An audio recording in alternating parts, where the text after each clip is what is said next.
Le Centre Alpha des Basques offre aux personnes adultes de la région des Basques des ateliers se déroulant au rythme et selon les capacités de chacun et de chacune. Si vous avez des difficultés en français et en mathématiques et désirez mettre vos connaissances à jour ou que vous souhaitiez vous initier aux ordinateurs et à Internet, le tout accompagné d'activités sociales, le Centre Alpha des Basques est là pour vous. Pour apprendre avec plaisir dans un environnement chaleureux et amical, présentez-vous au 15 rue Notre-Dame-Est, local 1, à Trois-Pistoles, ou contactez-nous au 418-851-4088.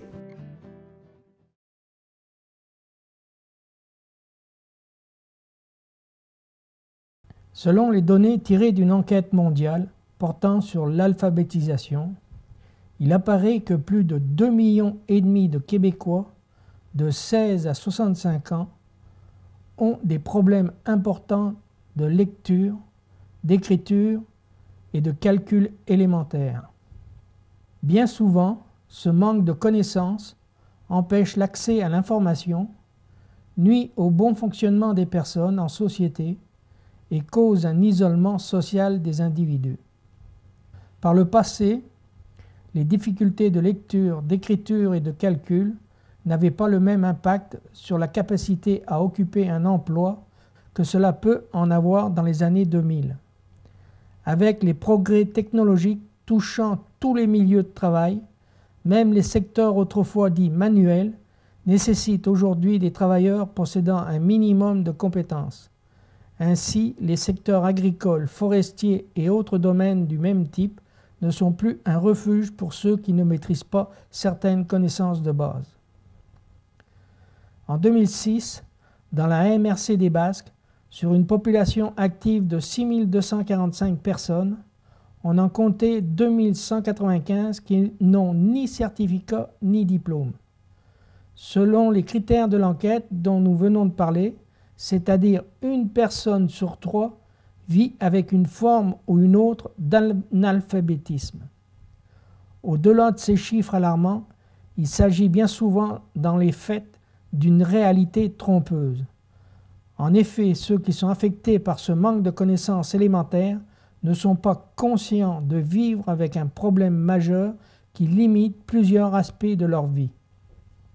Mesdames et messieurs, mon nom est Bernard Devers et je serai votre guide tout au long de la présente série de 6 émissions qu'il me fait plaisir de vous présenter aujourd'hui.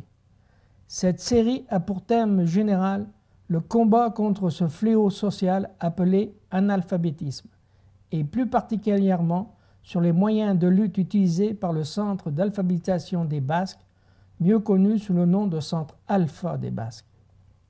Les thèmes des 6 émissions seront dans l'ordre suivant. La présente émission qui porte sur l'historique du centre. La seconde émission portera sur les ateliers de français et de mathématiques. La troisième émission aura pour thème l'initiation aux ordinateurs et à l'Internet. La quatrième abordera l'effet des différentes activités du centre sur la vie sociale des participants. La cinquième s'attardera sur les ateliers thématiques. Finalement, la 6e et dernière émission portera sur les activités se déroulant en dehors des ateliers.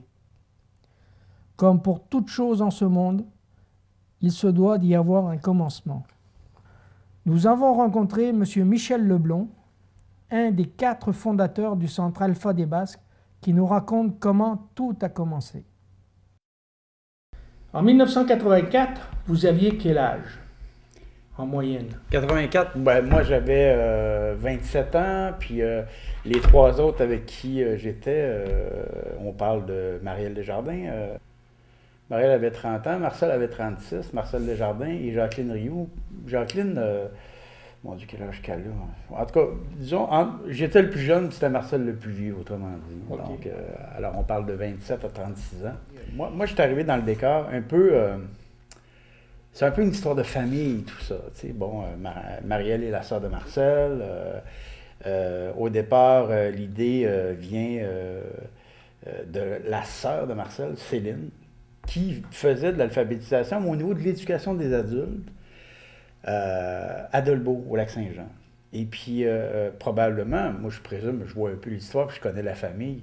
Donc, ça a dû se discuter quelques années auparavant. Céline est arrivée en disant, bon, il existe un programme au niveau du gouvernement qui est très d'actualité, c'est l'alphabétisation. Et comme dans n'importe quelle municipalité, on ne se le cache pas, ça n'a pas changé. La Mercier-des-Basques est une des plus pauvres au Québec. Donc, le taux d'analphabétisme était quand même... on ne le savait pas vraiment, mais on se doutait qu'il était assez élevé. T'sais. Alors, ça a démarré... moi, le premier contact que j'ai eu, c'est durant l'été 84. Puis, c'est là vraiment que les documents se sont signés. La première grosse activité qu'on a eue, c'est le colloque à Montréal, à l'UQAM, à l'Université du Québec à Montréal, sur Saint-Denis. Et puis là, les sommités, le ministère était là, les bien-pensants étaient là aussi, le milieu communautaire était représenté. Alors, c'était vraiment définir qu'est-ce que l'alphabétisation et où est-ce qu'on s'en va avec ça. Fait que déjà là, on était plongé dedans et on partait à zéro à Trois-Pistoles, tu sais, dans le fond. Il fallait tout faire le recrutement, rencontrer les gens. On n'avait pas d'expérience vraiment. C'est cogner à la porte de quelqu'un, puis avoir le tact aussi de dire, tu n'arrives pas chez quelqu'un en disant, ben là, tu sais pas lire, tu sais pas écrire, moi j'ai de quoi pour toi, parce que sinon, tu vas te faire virer de bord.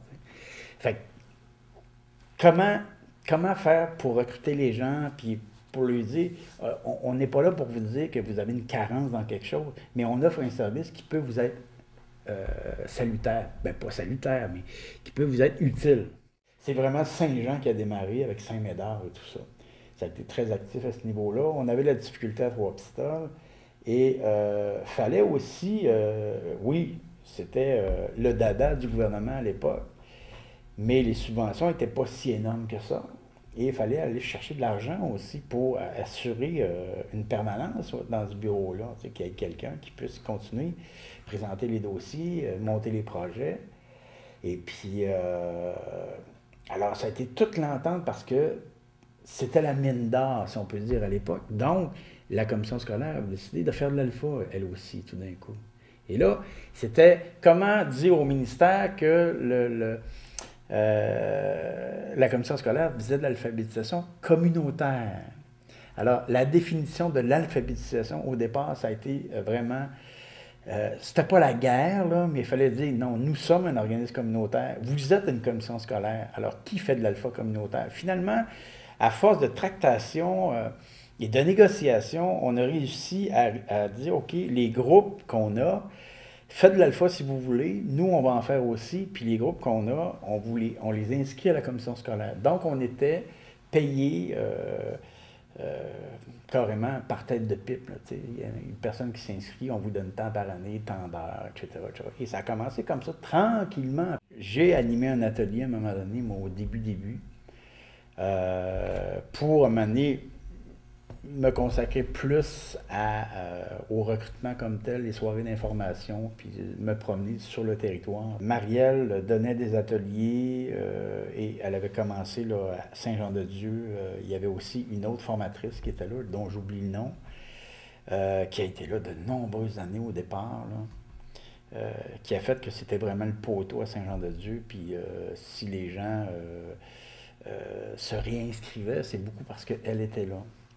Et Marielle, en s'occupant de l'administration, des chiffres et tout ça, alors, et elle donnait des ateliers aussi à Saint-Jean-de-Dieu et à Saint-Médard, si je ne me trompe pas.